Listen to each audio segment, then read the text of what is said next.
토트넘은 24일 열린 풀럼과의 프리미어리그 23라운드에서 1대0으로 승리하였습니다. 이번 시즌 토트넘은 기대 이하의 모습을 보여주며 최근 흐름도 좋지 못했는데요. 풀럼전을 승리하며 분위기 반전에 성공하였습니다. 경기 자체는 다소 지루하다는 평이 있었는데요. 전반 45분 케인의 원더 골이 아니었다면 결과마저도 지루한 경기가 될 뻔했습니다. 이날 손흥민은 케인의 결승골을 어시스트하며 흉케듀오의 합작골은 44골로 한 골 더 늘어났죠. 손흥민은 최전방에서 부지런히 움직이며 추가 골 기회를 모색했지만 더는 공격 포인트를 올리지 못하고 후반 31분 히샬리송과 교체됐습니다. 한편 이날 손흥민은 전반 28분 경고를 받았는데요. 손흥민이 중원에서 드리블 돌파를 시도하는 과정에서 풀럼 수비수 케니 테테의 발을 밟고 주심이 경고를 준 것이죠.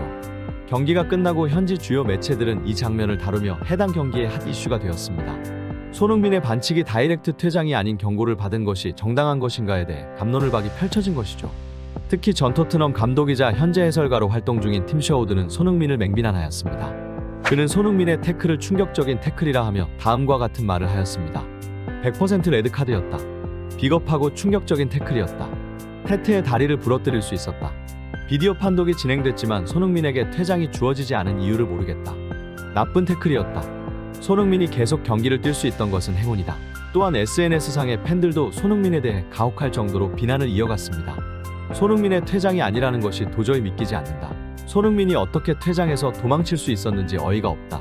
심판들은 누군가 심하게 다쳐야만 그제야 조치를 취할 것인가? 라며 심판 판정에 이의를 제기했습니다. 평소 손흥민은 겸손하기로 영국에서도 유명합니다. 그는 득점왕을 차지한 지난 시즌에도 자신은 월드클래스 선수가 아니라며 스스로를 항상 낮추었습니다. 또한 그는 항상 자신의 공을 주변 동료에게 돌렸습니다. 솜케듀오 합작골이 기록을 경신할 때도 자신이 아닌 케인이 잘했기 때문이라고 했었죠. 겸손했던 손흥민과는 어울리지 않는 플레이여서였을까요? 손흥민에게 다소 과도한 비판인 것 같은 느낌입니다. 이번 시즌 손흥민이 집중 견제와 전술적 문제 때문에 지난 시즌만큼 공격 포인트를 올리지 못하자 현지 매체들은 항상 손흥민을 화두에 올렸죠. 이번 손흥민 반칙에 대한 비판도 마찬가지입니다. 마치 기다렸다는 듯이 손흥민을 집중포화하고 있습니다. 하지만 이러한 비판 일색에도 과도한 비판을 자제하자며 손흥민이 받은 경고는 합당하다는 의견도 있었는데요. 영국 매체 ESPN의 편집자 데일 존스는 경고를 받은 것이 합당한 판정이라고 했습니다. 손흥민이 경고에 그친 이유는 태클의 힘과 강도에 있다. 손흥민이 다리를 뻗을 때 그는 타이밍을 못 맞추면서 풀럼 선수와 접촉했지만 태클에 많은 힘이 실리지 않았다. 팬들은 선수 발목을 향해 태클을 하면 퇴장을 받아야 한다고 생각하지만 지난 몇 시즌 동안 프리미어리그에서 발목 태클로 퇴장을 받으려면 상대 선수의 안전을 위협하는 과도한 힘 혹은 도전이 있어야 한다. 즉, 손흥민이 고의로 테테의 발을 밟은 것이 아니며 악의적으로 상대 선수의 발목을 향한 것이 아니라고 판단한 것이죠.